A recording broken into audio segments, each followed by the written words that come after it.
Hi, and welcome to Reddit Confessions. Let me take you into a story that begins not with yelling, not with a fight, but with silence, the kind that smells like deception. The text I sent her was still marked unread. That's what confused me the most. It had been 5 days. 5 full days since she said she'd just need a little escape and flew out on her solo trip, which, by the way, was her idea. A gift to herself for surviving the stress of wedding planning. I had supported it, encouraged it even. I even packed her favorite protein bars for the flight. But 5 days and no reply? That wasn't her. At least, not the version of her I thought I knew. She had promised to check in once she landed. I stayed up late that night waiting for a "made it safe" text. It never came. I convinced myself the Wi-Fi at the cabin was spotty, that she just needed the alone time, that everything was fine. But here's the thing. I could see that she hadn't opened any of my messages. Yet, a friend sent me a photo that flipped my insides inside out. It was posted to someone's Instagram story, not hers, but some guy I didn't know. I wouldn't have noticed it if my friend hadn't pointed it out. "Isn't this Callie?" he asked. And yeah, it was. Same smile, same sandals, same silver necklace I bought her last Christmas. But she wasn't alone. She was wrapped around a guy's arm in a hot tub, drink in hand, staring at the camera like she had no past, no fiancé, no promises. The post was geotagged in Sedona, which was not the location she gave me. It took me a full minute to process what I was looking at. Another 10 to stop shaking. But what happened next? That was the part that tore the skin off the truth. Because that unread message I sent her, the one I stared at for days, it was still marked unread. But when I checked my laptop's activity log, I realized she had opened my synced messages from her iPad.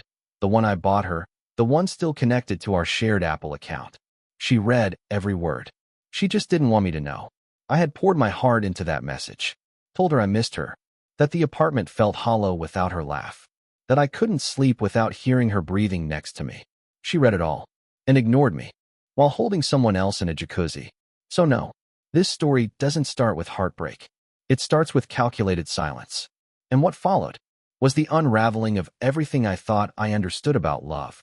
I didn't tell anyone right away. Not my brother, not my coworkers, not even the guy at the sandwich shop who always asked how the future missus was doing. I just shut down. You know that stunned, blinking kind of silence you fall into when your brain short-circuits trying to process a new version of reality? That was me. I stopped responding to texts. Didn't answer the door. Just sat at home, replaying that Instagram story until I could memorize the way her fingers curled around his shoulder. It wasn't even anger yet. I wasn't there.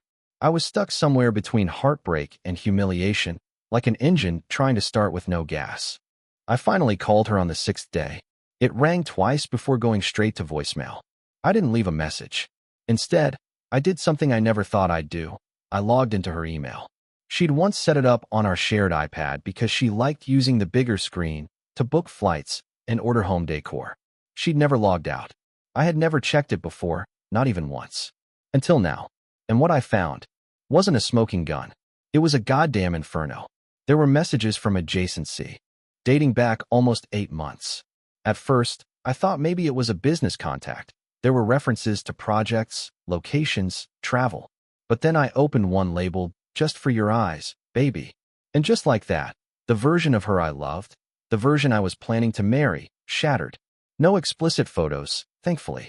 But there were receipts, screenshots, flight confirmations, dinner reservations for 2 at places I had never been with her. Notes like, "Can't wait to feel you again. That night in Denver replayed in my dreams. Still wearing your t-shirt." The messages weren't cold. They weren't some reckless fling. They were intimate, tender, like they had their own private world where I never existed. I closed the app. My hands were trembling. And that's when I heard it, my own breath. It was loud. I hadn't realized I was gasping. The apartment was so silent that my breath actually echoed off the kitchen tiles. That's the moment I realized I had become a stranger in my own life. This place, our place, no longer felt like a home. Every object was a lie. The mug that said his. The photo strip from that fair. The wedding planning binder still open on the coffee table.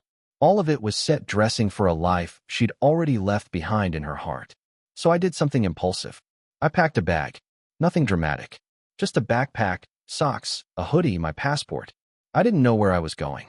I just knew I couldn't sit there and let the walls whisper at me. I booked a one-way ticket to the first place that showed up on Google Flights, Portland. I didn't even like Portland, but it was far enough from the echo. I left a note. 3 words, no punctuation. I know everything. I left it on the kitchen counter, next to her forgotten engagement ring, the one I had noticed still sitting in the drawer, untouched since the day she left. I didn't wait for her to come home. But what I didn't realize then was that leaving wasn't the end of this story. Not even close. Because just 3 days later, something happened that would turn this quiet betrayal into a loud, spiraling disaster. Something that would drag her lies, and mine, into the light in a way I never wanted. 3 days in Portland didn't fix anything. I thought maybe the air would feel different. Like new oxygen would clear my head, or the rain would wash something out of me. But it turns out heartbreak doesn't care about the scenery.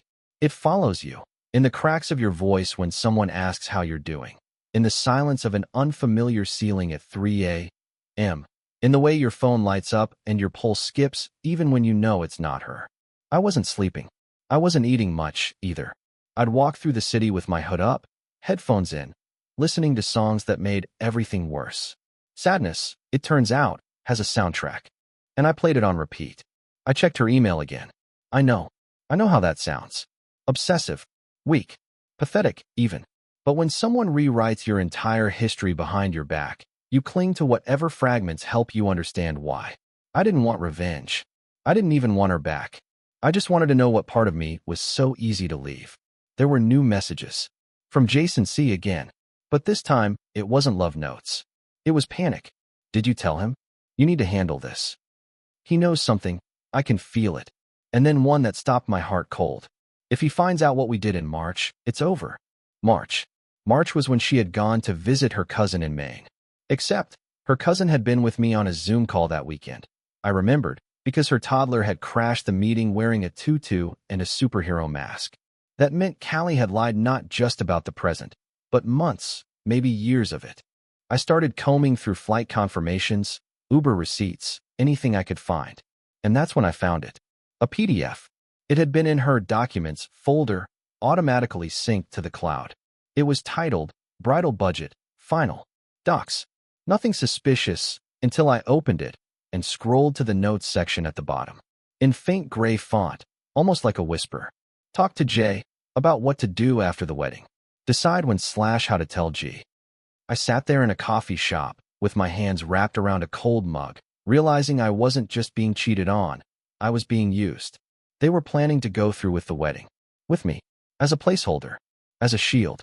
As some sort of emotional ATM until they were ready to start their real life together. And even then, she couldn't face me with the truth. I left the cafe. Fast. Walked all the way back to the Airbnb and stared at the ceiling, unable to process how deeply it all went. And in that silence, something strange happened. My phone rang. Her name on the screen. It felt like being thrown into a freezing lake. I answered, and for a full 5 seconds, she said nothing. Just breathing. Just static. Then finally, a voice, shaky, soft. Gideon, we need to talk. Please. It's not what you think. Not what I think. After everything I'd seen, I didn't yell. I didn't even respond right away. I just let the silence speak for me. Then, when I did talk, I asked the one question I'd been avoiding. Was any of it ever real? She didn't say yes. She didn't say no. She just whispered, "Can you come home?" And I wish I could tell you I said no. That I was strong. That I told her to go to hell and blocked her number. But I didn't. Because I still didn't have the whole story. And part of me, the broken, spineless part, needed to hear the rest. I needed to see her face and watch her try to lie one last time. So I booked a flight home. What I didn't know was that she had already prepared something for me. Something that wasn't a confession, but a trap. The flight home was quiet. Too quiet. I didn't even bother listening to music. Just stared out the window while the clouds passed beneath us like ghost cities. My thoughts kept folding in on themselves, every theory worse than the last. By the time the wheels touched the runway, I had convinced myself that maybe, just maybe, there was something I'd misunderstood. Maybe I was overreacting. Maybe it was emotional confusion, some breakdown she hadn't wanted to admit. But the moment I stepped into our apartment, every hope I had left bled out onto the hardwood floor. She wasn't alone. There were people in our living room. Not family. Not friends. Just strangers, sitting on the couch, drinking wine. One guy had a camera bag. A woman in leggings was adjusting lighting near the window. I froze in the doorway, backpack still slung over my shoulder, as if I'd walked into the wrong life entirely. Then she came out from the kitchen. Callie. Her hair was pulled back like she was hosting a cooking show. She looked surprised for half a second, only half, then covered it with a too-wide smile. Gid, you're early. Like I had returned from a business trip instead of a breakdown. I didn't say a word. My eyes scanned the room again. A printed sign taped near the table read, Couple Story, Film Segment 3. What? She walked over and lightly touched my arm, as if nothing was wrong. As if we hadn't been living in opposite emotional realities. It's for this docuseries thing. About modern love. Remember I told you? They're doing a feature on us. I stepped back like she'd slapped me. No, I said, my voice small and hoarse. You didn't.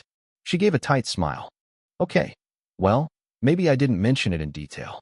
But we're signed up. They're doing real couples. Raw moments. Relationship truth. I blinked. You cheated on me. The room went dead silent. The camera guy lowered his phone. The woman near the lights shifted uncomfortably. Callie laughed. A sharp, desperate sound. Gideon, don't do this now. You want raw moments? I snapped. You want truth? Tell them how you disappeared for over a week and climbed into a hot tub with someone who wasn't me. Tell them about Jason. About the ring in the drawer. About the wedding you were never planning to go through with. Her face went pale. Not ashamed, cornered. Like a poker player who just got caught bluffing with nothing but a pair of twos. Can we talk privately? She hissed. But it was too late. The room had already heard the truth. And in the corner, the camera guy whispered to his partner, Keep rolling. I wanted to scream. To flip the table. To erase the last 5 years of my life with a single, clean cut. Instead, I dropped my bag on the floor and walked toward the door. Wait, she said. It's not what it looks like. No, I said, spinning around. Then explain the emails. The hotel receipts.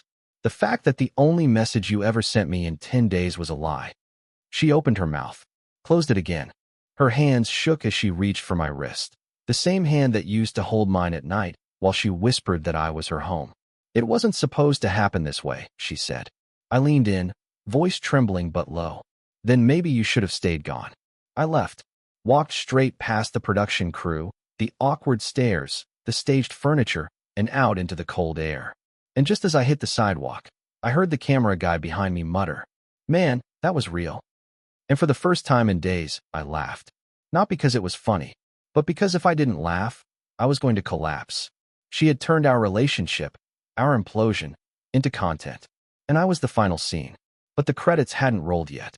Because that night, I got a message from someone I'd never heard of before. And what he told me changed everything I thought I knew about this betrayal. The message came in at 2:04 a.m.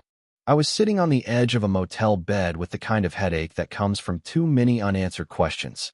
The TV was still playing some late-night ad about memory foam slippers, but I wasn't watching. I hadn't been sleeping either. I just sat there staring at my phone, half hoping it would die so I could take a break from everything it carried. Then the notification buzzed. Unknown number. You don't know me, but I know you were set up. That's how it started. I froze. At first, I thought it was spam. Maybe one of those phishing scams. But something about the wording hit me in the gut. Not threatening, not casual. Just too specific. I stared at it for nearly a full minute before replying. Me. Who is this? 3 dots. Then, name's Wes. I used to work with Jason. You need to know something before she rewrites the story. Jason. Jason C. The one in the emails. The one in the hot tub. The one who apparently wasn't just some random affair, but a long-running part of her double life. I hesitated. Every part of me wanted to believe it was fake, that this guy was just messing with me. But part of me, the part that had already been burned alive, wanted to know what else was buried beneath the ashes. So I said, talk. He called me. No delay. No small talk. I worked with Jason for about a year. We were on the same creative team, film, branding, all that influencer garbage. I hated it, honestly, but it paid well. Look, I didn't know about you. Not until I saw that footage online. Your face. That moment in the apartment. Someone leaked it. My blood went cold. What do you mean leaked? The docuseries, man. They uploaded a teaser to a private investor site. I only saw it because a friend of mine in media sent me the clip. Said it felt too real, too cruel. Said it looked like a setup. I stood up, started pacing the narrow motel room like a caged animal. And I recognized Jason. Not because he was in the clip, but because he was behind it. He helped pitch the series. Said he had this wild love triangle narrative. A raw unraveling of a modern couple. Said he had an insider. A bride-to-be willing to break the fourth wall. He didn't say names, but when I saw that footage, I knew. I sat down hard on the bed. The springs creaked under the weight of it all. She didn't just lie. She didn't just cheat. She sold the pain. She packaged our relationship, the collapse, the heartbreak, me, as part of a creative portfolio. She was in on it. From the start. Or maybe not. Maybe she fell into it halfway through. Maybe it started as cheating and turned into opportunity. Maybe Jason convinced her it was a way to own her story. I didn't know, but it didn't matter. Because the truth was this. I had been played. Not just emotionally. Not just romantically. Publicly. I asked Wes why he was telling me now. Because I got out, he said. Jason burned a lot of bridges. He owes people money. But I figured you deserve to know before your breakdown becomes someone else's profit. We talked for another 10 minutes. He gave me a few names. One of them was a small production company that had recently optioned a streaming deal for experimental reality formats. When I searched their name on Google, I found a blurb that made my stomach turn. Raw. Real. Relational collapse at its most unfiltered. A glimpse into love's final unraveling. That was my life they were describing. That was me. I ended the call, sat there in the dark, and felt something in me shift. It wasn't rage. Not yet. But it was the end of mourning. The end of hoping it was just a mistake. Because now I knew. She hadn't just betrayed me. She'd used me. And I wasn't going to stay silent anymore. Not for her. Not for Jason. Not for anyone trying to profit off the ruins of my heart. But before I could figure out what to do next, how to stop them, how to make it right, I got another message. This time, it wasn't anonymous. It was from her mother. And what she said shattered what little I thought I still understood about Callie. The message from Callie's mother came in the middle of the afternoon. I hadn't spoken to her since our engagement party nearly 10 months ago. She was kind, soft-spoken, the type of woman who always brought an extra plate of dessert for everyone and told stories in half-whispers like they were sacred family treasures. I always thought she adored me. I thought I'd be part of that family for the rest of my life. Her text was short. Gideon, I know everything. Can we talk? At first, I thought it was some kind of trick. Maybe Callie was using her mom to run interference, soften me up, get me to stop digging. But there was something in the tone, direct, almost desperate, that made me call her immediately. She picked up after the first ring. Gideon, she breathed, like she'd been holding her guilt inside a locked room, and someone had finally opened the door. You deserve to know who you almost married, and what you were never supposed to find out. I sat down slowly, bracing myself for another blow. She didn't waste time. This wasn't just cheating. It wasn't just some side thing with that Jason person. Callie's been lying to you for much longer than that. I asked her what she meant, my voice cracking more than I wanted it to. She was engaged before. 2 years before she met you. His name was Aaron. She never told you about him because she wanted to erase it. Not because it hurt her, but because it made her look bad. Aaron was older. Successful. She was supposed to be this rising star, and the two of them were some golden couple, until it all exploded. I felt my heart thudding louder with every word. She sabotaged it, her mother said. She used him too. She drained his support, spent his money, and when he called off the wedding, she leaked his therapy records to embarrass him, claimed she was the victim. People believed her. But I didn't. I knew better. I just stayed quiet because she's my daughter. My throat was dry. I could barely speak. Gideon, I saw the signs with you. I did. She shifted her patterns. She started pulling away. She'd tell me you were too soft or too available. I thought she'd grow out of it. I thought maybe you were different. But I should have warned you. My mind was spiraling. Images and moments flashed like lightning behind my eyes. Things I hadn't understood back then. Times she'd said strange things like, "Do you ever wonder if you're too easy to love? Or would you still want me if I was broken?" I thought she was being vulnerable. Turns out, she was testing how far she could stretch the limits of cruelty before I'd snap. She's been chasing chaos her whole life, her mom whispered. And you were the one person who didn't give it to her. That's why she created it. That line stayed with me for hours.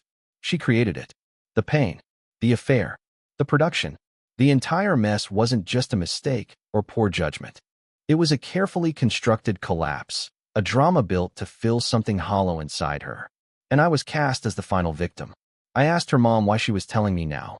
Because they're planning to air it, she said. They're still going through with it. Callie told me last night. She thinks it'll make her famous, that it's raw art. But I saw the look in her eyes. This isn't about art. It's about revenge. On you. On the world. On anyone who doesn't worship her. I sat in silence for a long time. And then I asked the question that scared me more than anything else. Do you think she ever loved me? Her mother didn't answer immediately. When she did, it was the softest thing I'd ever heard. She loved the way you loved her. That's not the same thing. I thanked her. She cried. We hung up, and I stared at the wall for hours after. It wasn't just betrayal anymore. It was legacy, repetition, a broken pattern she'd honed into an art form, one I had nearly built a future on. But that night, something in me shifted. The numbness was gone. The grief, too. What replaced it was clarity. They were still planning to air it. Still planning to turn me into a character. A cautionary tale. A spineless fiancé too fragile to fight back. But if they wanted a story, then they were about to get one. Because I was done being the victim. And I was done being quiet. I didn't sleep after that call. I didn't try. My mind had become a machine, grinding, clicking, calculating. For weeks, I had been stumbling through her betrayal like some lost passenger on a train that derailed without warning. But now, I saw the wreckage for what it really was. Not an accident, not a tragedy, but a set design. One that they were lighting and filming and monetizing without my consent. But they had made one fatal mistake. They had underestimated just how much you can learn about someone when you're the one who truly listens. And I had been listening for 5 years. Kelly liked to document everything. She journaled obsessively, not with pen and paper, but through voice notes, photos, screen recordings. She kept them in folders, neatly labeled, archived like artifacts of her own curated reality. I remembered this not because I snooped, but because once, early in our relationship, she made me listen to one. I do this to process emotions, she told me, handing me her phone. You learn a lot about yourself when you hear your own words played back. At the time, I thought it was reflective, intelligent. Now, I realized it was evidence. So I did something I never thought I'd do. I went back to our cloud, the one she had never disconnected from after moving her phone to a newer model. It was mostly full of nonsense, screenshots of dresses, Pinterest recipes, unread audio snippets about sunsets and mood swings. But then I found one. The folder was labeled J+M, control points, dated 6 months before our engagement. Inside were 7 audio files, each one under 3 minutes, and all of them damning. In one, she whispered, "The best thing about Gideon is that he never asks questions. He just loves you blind. That kind of loyalty is rare and so easy to manage." In another, she said, "The proposal's coming soon. I can feel it. I just have to play it a little longer, and I'll have the ring and the optics. It's all about the optics." My hands were shaking, but I kept listening. And then came the worst one.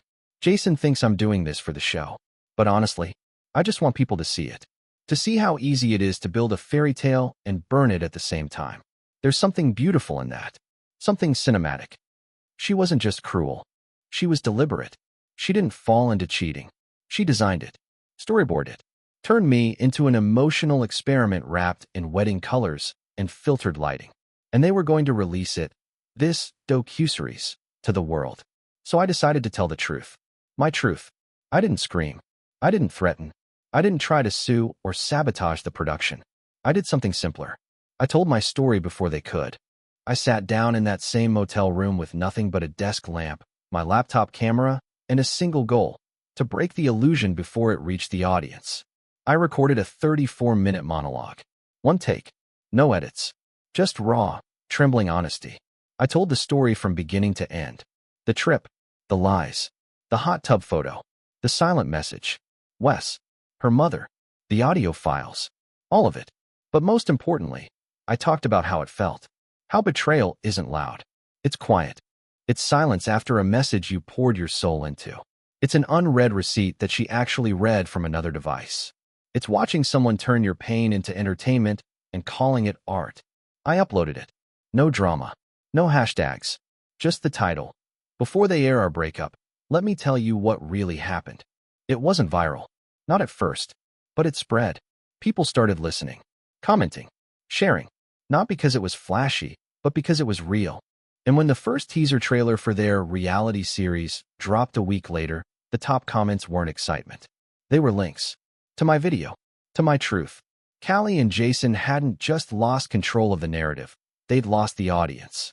But there was still one more piece left in this story. Because just as I began to feel free, just as the weight began to lift, I received one final package in the mail. No return address. No note. Just a small black USB drive with a single file inside. And when I opened it, everything I thought I had understood unraveled all over again.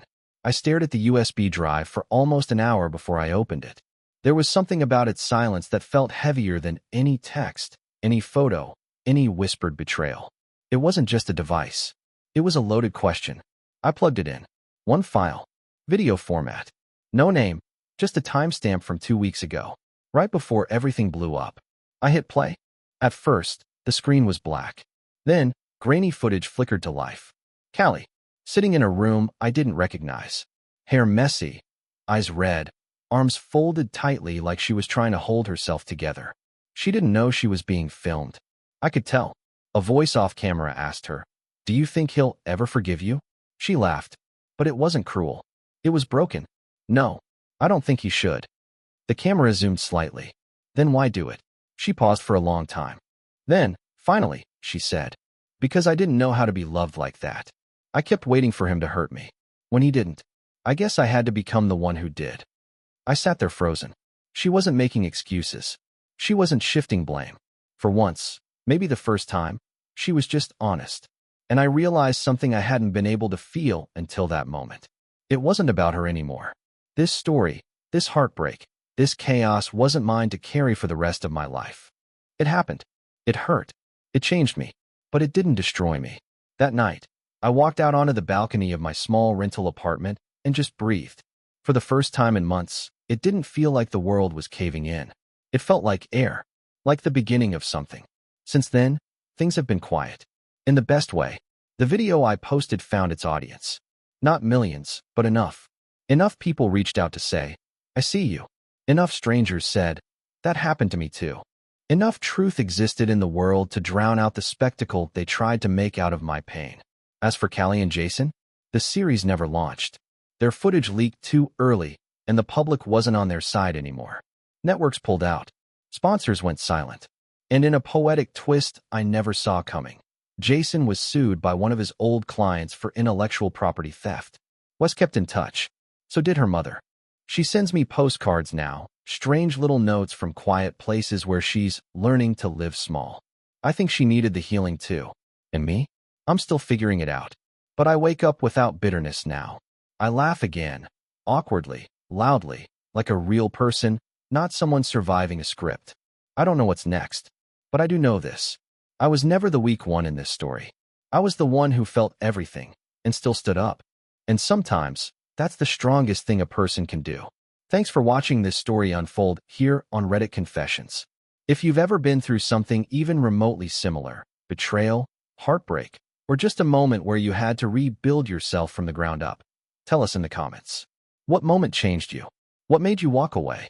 Or what helped you finally feel free again? Don't forget to like, subscribe, and stay tuned for more true stories that reveal just how complicated, painful, and beautiful life can be, one confession at a time.